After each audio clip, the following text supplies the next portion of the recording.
Okay, today I want to talk about a new book that just came out that caught my attention. The title is actually what caught my attention. It's called Proteinaholic. And, if you know anything about alcoholism, immediately it comes to mind proteinaholic sounds like somebody addicted to protein, and that's precisely what the book is about. It's written by a bariatric physician. This is a physician who does weight loss surgery, like tying off people's stomachs, obese people, to help them lose weight.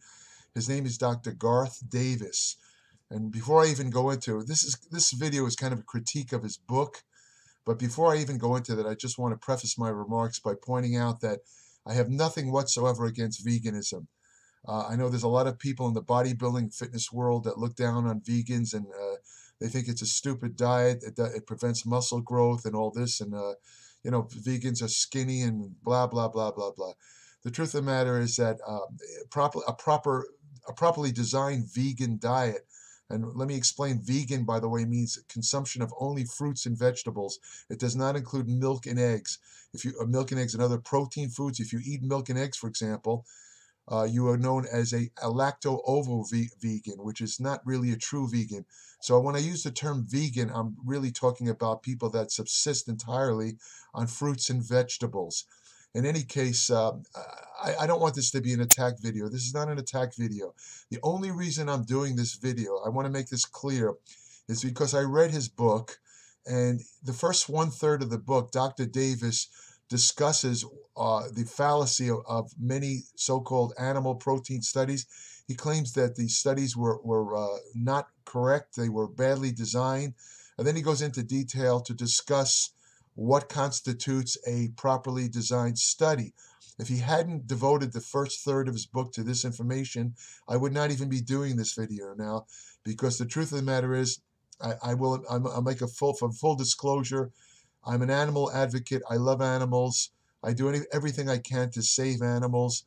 I'm kind of heading towards being a vegan myself, not for health purposes, strictly because I detest the thought of eating animals. That's me. I'm not proselytizing here. I'm not trying to get anyone watching this video to be a vegan. I'm not going to slip into cursing you like some idiots do on some videos, these kind of militant vegans, and people watching this know who I'm talking about.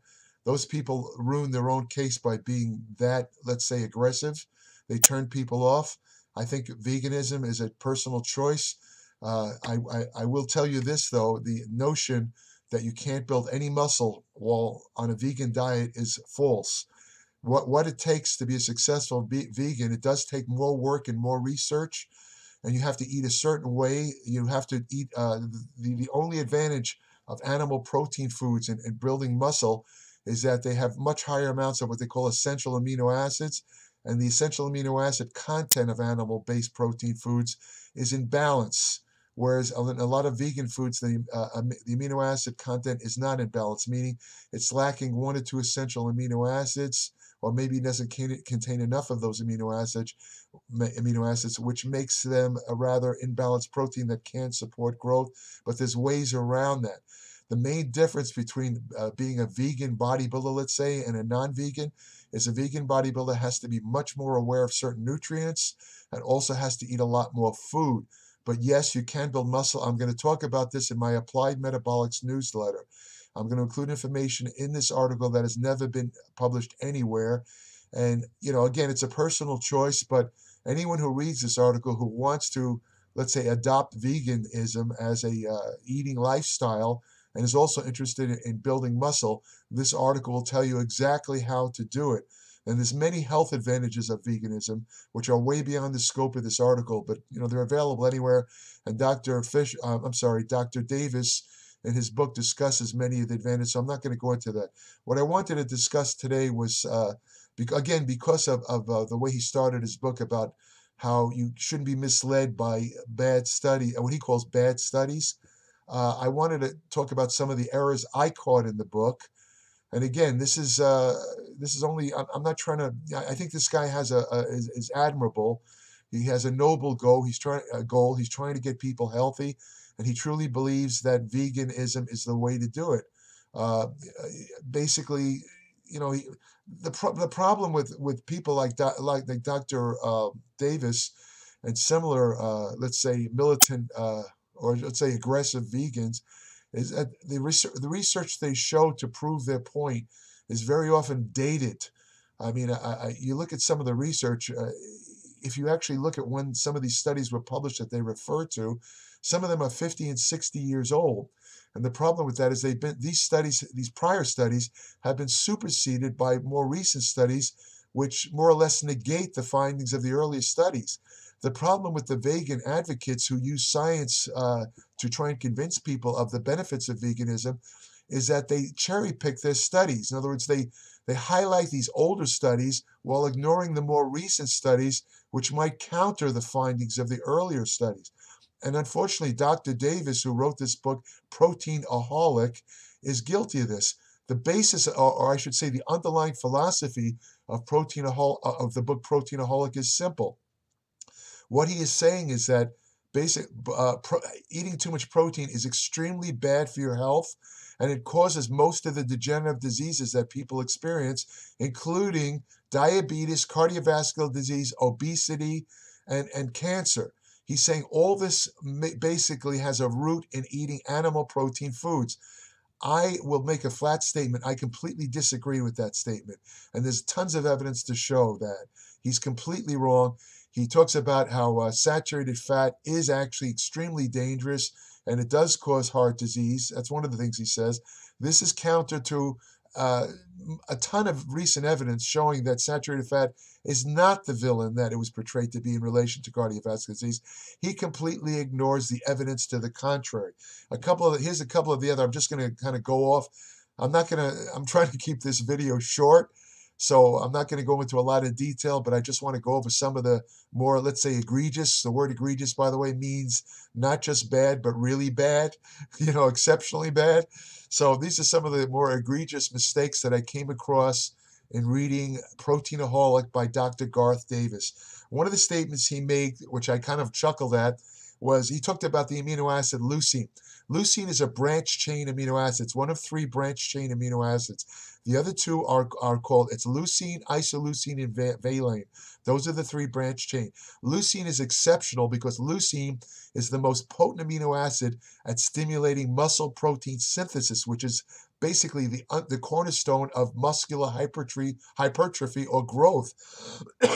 Obviously, leucine is important for muscle growth. Leucine works, generally the theory about leucine, it works by stimulating another protein called mammalian target of rapamycin. It's called Mtor for short. You cannot basically build muscle without stimulating Mtor, and leucine is the most effective amino acid at doing so. Just as a tangential statement, for those of you interested, the effective amount of leucine to stimulate muscle growth is 2.5 to 3 grams per serving of any kind of protein. If you take a whey protein, a good solid whey protein product, you're automatically getting your proper amount of leucine. Anyway, in the book, Dr. Whatever his name is, Garth Davis, he says right away that he says leucine interferes with Mtor, and that kind of made me laugh. He's basically saying that leucine is bad because it actually interferes. He's got it completely ass backwards. Leucine is the main stimulus for Mtor activity. He says it interferes. He also says that leucine causes premature aging. There's no evidence for that at all. Absolutely none. He's basing it on Mtor. Having an imbalance of Mtor as you age does stimulate certain, let's say, aging processes. But to say that leucine causes rapid aging is not correct. And as a scientist and a medical doctor, he should know better than to make a statement like that. Then another kind of egregious statement he makes in the book is, you can get all the omega-3 fats you need from vegetables. He says that you don't have to worry about eating fish. You can get it all from vegetables. How is that possible? What Dr. Garth Davis is referring to is what they call alpha-linoleic acid. Alpha-linoleic acid is classified as an omega-3, but it's actually a precursor. In the body, it's supposedly converted into the more active omega-3 fatty acids, which is EPA and DHA. I'm not going to even try and pronounce the actual names, but those are your bioactive omega-3 fatty acids. ALA, or alpha-linoleic acid, is a dietary precursor. And the truth of the matter is, less than 2% of ingested ALA is converted into the active omega-3 fatty acids. So to say that you can get all your omega-3 fats from vegetables and fruits is a misnomer. It's a mistake. What you are getting is ALA.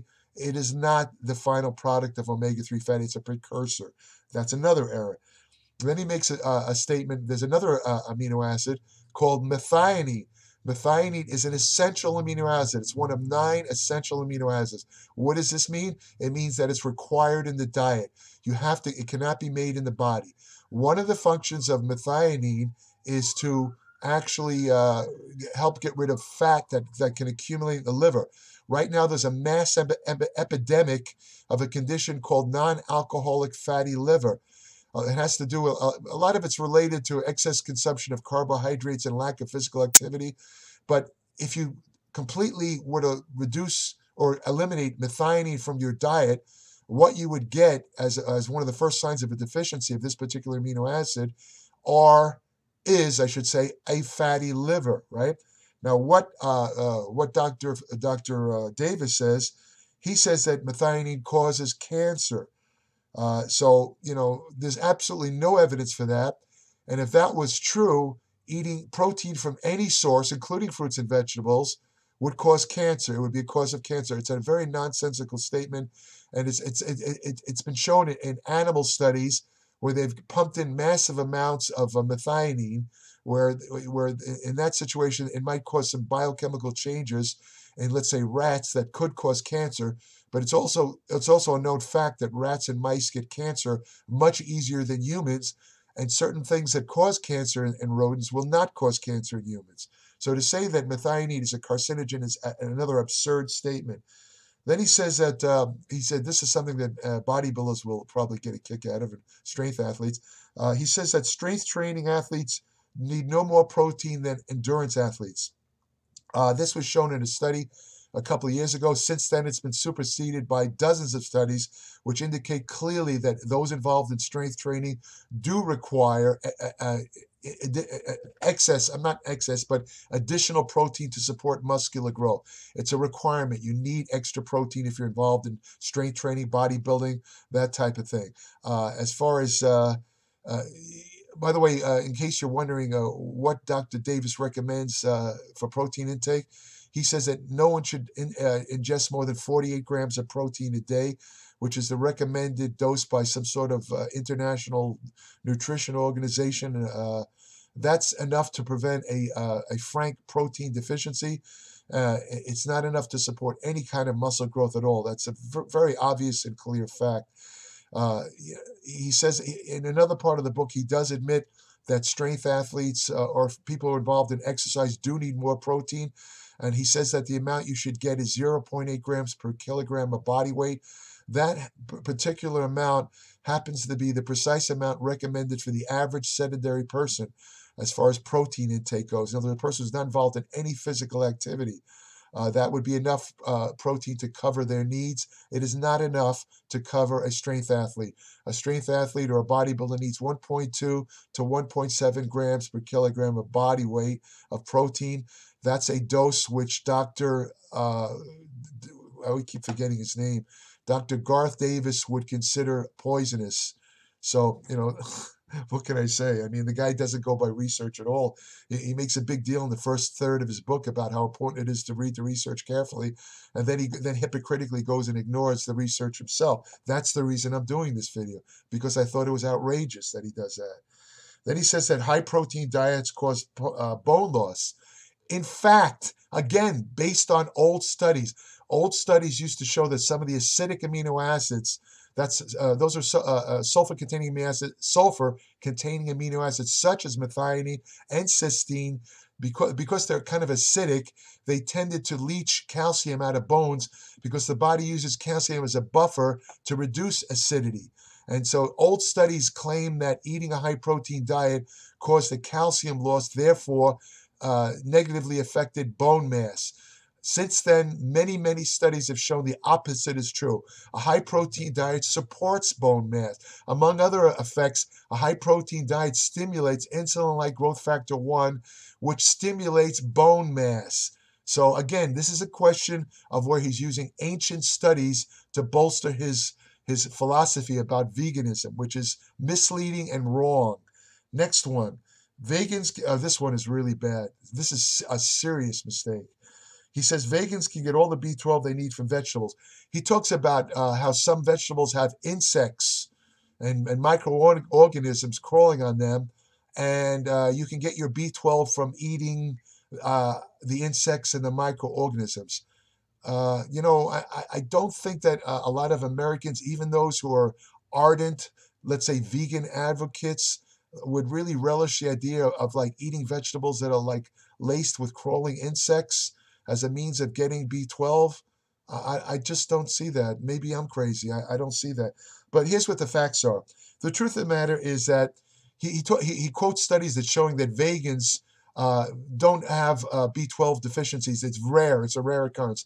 In fact, the opposite is true. Vitamin B12 is the most let's say, frequent vitamin deficiency found in vegans. The reason why it doesn't show up in some studies is that if you are not a vegan and then turn vegan, it takes 5 years for a vitamin B12 deficiency to show up. Your liver stores 5 years worth of vitamin B12. So if you take a B12 test, let's say within a year after turning vegan, yeah, you're not going to be deficient in B12 because it's stored in the liver. He completely overlooks that fact. Another thing to remember is that they've tested some of the foods that he says in his book that you can get B12 from. They've tested it. The most accurate test for B12 activity is to see if it reduces a substance called methylmalonic acid. That's the most accurate. The usual blood tests of B12 are not very accurate. When they've tested these foods to see if these vegan foods to see if it reduces methylmalonic acid, none of them do. In the past, certain let's say vegetable products such as spirulina and chlorella, they were thought to contain a fermented type of cobalamin, which they thought originally was active B12. It is not. It is not active B12 in the body. The body cannot use that particular form, if you want to call it a B12. It's not really B12. So vegans definitely need to eat either foods fortified in B12, like some of the soy foods, they contain added B12. That's great. Or if you're a straight vegan, you don't even want to eat soy foods, you have to take a B12 supplement. If you listen to Davis and avoid B12 supplements, you are going to be in big trouble.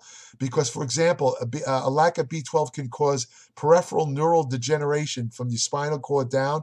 In older people, it causes a tremendous shrink of the brain to such an extent that a B12 deficiency in an older person looks exactly like Alzheimer's disease. Exactly. There's many older people walking around that probably have been diagnosed with Alzheimer's disease that actually have a B12 deficiency, which is pathetic. Because as you get older, you need acid in your stomach to absorb B12. As people get older, they get a condition called achlorhydria, which is basically a lack of sufficient acid production in the stomach, and it makes it much harder for them to absorb oral B12. These kind of people need injectable B12, and that cures the condition instantly. Moving on. Okay, vegans can get, he says vegans can get all the iron they need from vegetables. Unfortunately, while vegetables definitely do contain iron, they contain a form called non-heme iron, which is harder to absorb. The type found in animal foods is heme iron. Heme iron is much more absorbable. Non-heme iron is harder to absorb. You can increase absorption much greater if you take it with vitamin C. But the point is, fruits and vegetables have other elements which lock onto the iron. They kind of chelate them. Two of them are phytic acid and oxalic acid. These lock onto the iron found naturally in vegetables, and they prevent their absorption. Vegetables are not a good source of iron, contrary to Dr. Davis. Next one. Meat contains substances that promote inflammation. Isolated cell studies have shown that certain substances in meat, they're kind of like foreign substances. The body doesn't know what to do with it. Theoretically, they can cause inflammation. But the problem right now is these are all in vitro or isolated cell studies. and there's not a single shred of evidence that this also occurs in an intact human body. In fact, there is some evidence that the body is able to degrade and get rid of these same so-called inflammatory meat substances. Next one, meat causes diabetes. No evidence for this at all. A ridiculous, silly statement by Dr. Davis. In fact, recent studies show that a low carbohydrate diet not only helps control diabetes, but it actually can cure diabetes. So he has it, again, ass backwards, saying that a high protein diet causes, he says it destroys the cells in the pancreas that produce insulin. Nonsense. Complete bull. Not true at all. Next one, meat causes cancer. This was in the news recently. An International Nutrition Organization came out with a statement that was picked up by the media saying that meat causes cancer. But if you look at the actual statement and if you look at the studies that have looked at this, what you find is that the only type of meat that's associated with cancer is what they call processed meat, like bacon, this deli meats, that kind of stuff. Red meat is not associated with cancer. There's no evidence. And the type of cancer, by the way, that we're talking about is called colon cancer. It's colorectal cancer. There is some truth, however, that, elevated insulin, a constant elevated insulin, if you have a genetics for colon cancer, it is a little dangerous to walk around with elevated insulin because insulin does stimulate, let's say, cancerous changes in the colonic cells. However, if you do eat fruits and vegetables, they contain fiber, which is degraded or broken down by your intestinal bacteria, your microbiome, that breaks down the fiber in vegetables into something called short-chain fatty acids, one of which is butyrate. Butyrate is a short-chain fatty acid that actually repairs precancerous changes in the colon. In other words, it prevents colon cancer. So as long as you eat some vegetables along with your meat, you don't have to worry about this, right? Okay, the next one, I think I already went into that, is about the book. The book actually recommends, his personal recommendation for protein is 56 grams a day, obtained entirely from plant sources. Again, this is enough to prevent an outright protein deficiency, but it's not enough to preserve or build any muscle. I mentioned IGF-1, and like many other vegan advocates, Dr. Davis suggests that IGF-1 is a carcinogen. It actually causes cancer. This is a controversial issue in medicine.